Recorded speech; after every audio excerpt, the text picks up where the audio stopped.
If you have ever questioned yourself on what rods and reels you should add to your arsenal, or if you already have a giant set of rods and reels and you get that paralysis by analysis and can't decide which rod to pick up or which one to take on a trip or which one to throw in your buddy's boat, or do you struggle to decide which one of your rods is best for which technique? If any of those are questions bobbling on your mind, this video might be for you.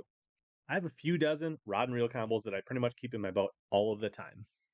And then there's a handful more that I rotate based on lake, situation, species, time of year. But to help you potentially streamline some of your choices for rods and reels, I'm going to share my top 5 most productive rod and reel combos for largemouth from this past season. And don't worry, we're going to follow it up and do a smallmouth video in the near future. Just to be clear, these are not necessarily my favorite or my most expensive or my most prized rods and reel combos. These are actually just the ones that I have used the most and caught the most largemouth bass on this season. Digging into these top 5 rods, these are ones that are basically always on the deck of my boat almost every single day, day in, day out. And it doesn't matter whether I'm throwing some rods in the back of my truck to go shore fishing or hopping in a buddy's boat, these 5 rods almost always make the trip. All these rods are pretty much Dobyns rods with various Daiwa and Shimano reels on them. If those aren't brands that you're used to, just apply them to what you like. You can take these actions, rods, tapers, and rods and reels, gear ratios, size of reels, things like that, and apply them to what you prefer. Also, some of these rods and actions are available on multiple price points, so don't get hung up on the exact rod that I use.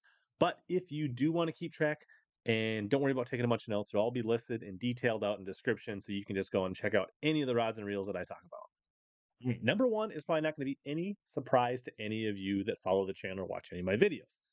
My absolute number one bass producing, largemouth bass producing rod is the Dobyns Extreme 705C. This is primarily a jig rod for me, primarily a dock, shallow, skipping, brush jig rod. I pair that up with a Daiwa Tatula SV.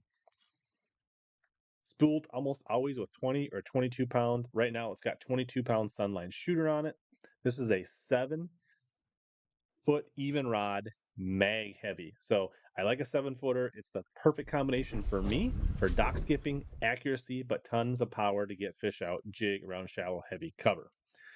Now, most Dobyns rods, mag heavy, is probably more comparable to a lot of rods heavy. So consider these about a half power heavy, probably more than what you're used to, because really rod actions aren't standard from manufacturer to manufacturer, or even within certain manufacturers' lineups.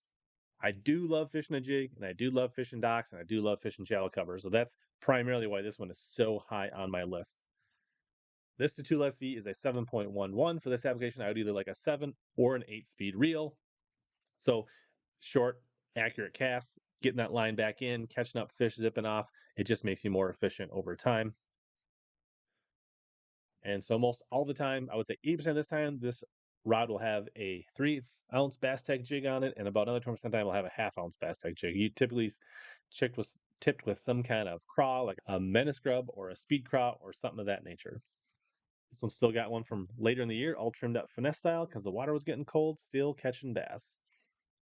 This rod has been with me for years and years, had this for a while. It's probably going to be in my top 5 for years and years to come and not going anywhere anytime soon. Number 2 is actually a spinning rod. This is the Dobyns Fury 703 SF. So that's a 7-foot medium fast action 3-power spinning rod from Fury. This is kind of a budget friendly rod at about $120. I've got this paired up with a 4,000 size Dobyns Fuego. That's a $100 reel. I like the bigger size spinning reels. They hold line better. They have better line managed. They cast better. They have better drag systems. They balance out rods better. Once you get used to it, 3,000 and 4,000 reels are the way to go. This typically has 30-pound braid to anywhere from a 8 to maybe a 12 to a 15, 16-pound leader, depending on how heavy the cover is. I'm usually using really short leaders because most of the time this is weightless Senkos, Wacky Senkos, Generals, Nico rigs, jig worms, things like that. This is an all-around workhorse spinning rod. You could do drop shot, you could do Neds, you can do just about any finesse technique with this. But for me, day in and day out, this is where I'm throwing shallow stick worms most of the time. And this is kind of my backup. When they won't eat the jig, they'll eat this just about any time. Number 3 is my first moving bait rod. This one is the Dobyns Sierra 7 734C. It's a 7-foot 3-inch heavy fast action rod paired with an SLX XT Shimano reel. Now, it's called a heavy action, but Sierras definitely have a softer tip and a more modern action. They are great for moving baits, spinner baits, chatter baits, small swim baits, lipless crankbaits, swim jigs, anything like that. These are great choices and pretty affordable in the Dobyns lineup. And this SLX XT Shimano is probably my favorite bang for your buck reel out there at 120, $30, whatever that is. This reel is amazing. Great performance, dual brake system. Highly recommend it. As you can see, this one's still got a bladed jig on it. This is pretty much my main bladed jig rod. I would say 95% of the time, this rod's gonna have a bladed jig of some kind, and I use it to cover water, find bass quickly, and obviously chatterbait still catches big ones. So this is just a top producer. This one's always on the deck. It's not very often that I'm gonna go out chasing largemouth without a bladed jig, and this Dobyns Sierra 734 is my go-to bladed jig rod. I know some of you like them glass rods. They're not for me. I've got a whole nother video on glass versus graphite that you can check out, but there you go. That's number 3. Number 4, back to the meat and potatoes of largemouth fishing. This is the Champion XP744C jig special rod. Now, I do use this for jigs a decent amount. A lot of times, this will be paired up with a heavy jig. But so this rod, just to break it down, 7'4", 4 power, heavy action, heavy extra fast action. I actually feel like this one hits like a lot of the 5 powers in the Dobyns lineup. I feel this is really comparable to my Extreme 745 jig special rod. It's just with this SLX XT again, this 150 size SLX XT HG model. This thing just balances amazing. I constantly don't believe how light this fish is in hands with this. It's just they're a perfect match. And color wise, the dark slate with blue, these things look amazing together.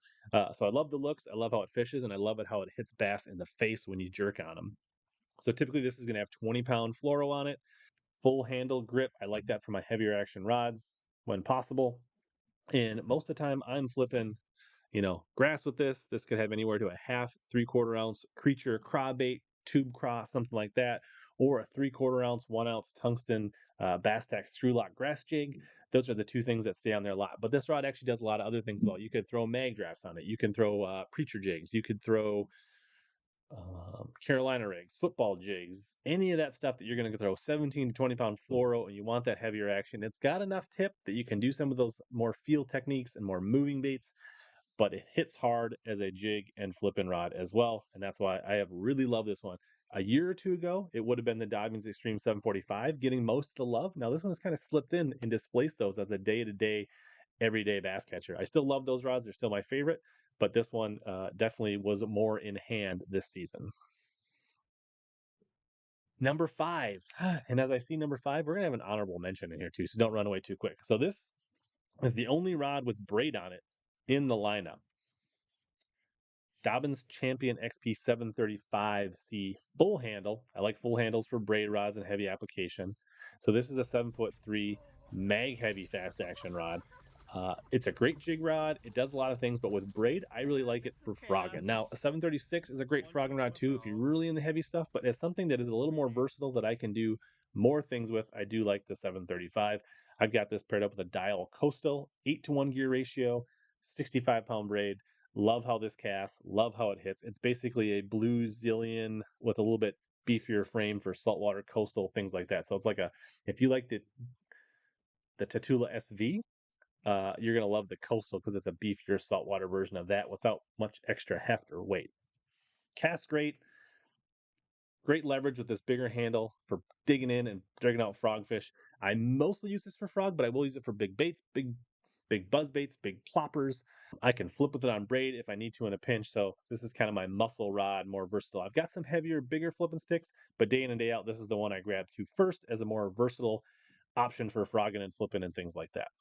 Let's get to that honorable mention rod. We only had one spinner pole in there, and there are times this rod by itself almost got in on one day of fishing alone. One day I went out and Ned fishing, jigworm fishing with my dad.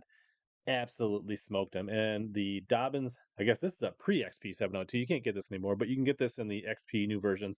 702 SF, so 7 foot, even, 2 power, which is a medium light fast action. Now this is going to run typically 15 to 20 pound braid with usually an 8-pound floral leader, pretty long leader, like 2 arm lengths, getting into the spool in this case, in a lot of cases. This is going to be my main Ned, small swim bait. I will throw some drop shots, any kind of open hook presentation for largemouth. This 702 gets the nod whenever I need to get finessey with them. I've got an older Daiwa 3000 Procyon. I absolutely love this older Procyon. I wish I could find some more of these. There's just something about the way this one feels. It balances my rod, the way it casts. Just a big fan of this older Procyon. Great moderate action, gets into the backbone, but light enough tip to throw those 1/8 ounce, 16th ounce Neds, swim baits, things like that. This one's spooled up with a little, 3.3 K-Tech. Of the only 5 rods you really need, or the only 5 rods that I really need to catch bass day in and day out. If any of these rods and reels are interested in you, I will have links and details down in the description of the video below. If you found some value in this video and you want to see the smallmouth video coming up, consider subscribing so you don't miss any future videos coming up. If you're thinking to yourself, wow, I know this helps me with my rods, great, but what bait should I use? Check out this video on the screen coming up right here where I detail out all my best largemouth and smallmouth catching baits from 2022 with stats and data to back it up that will surely help you catch more big bass and suck less.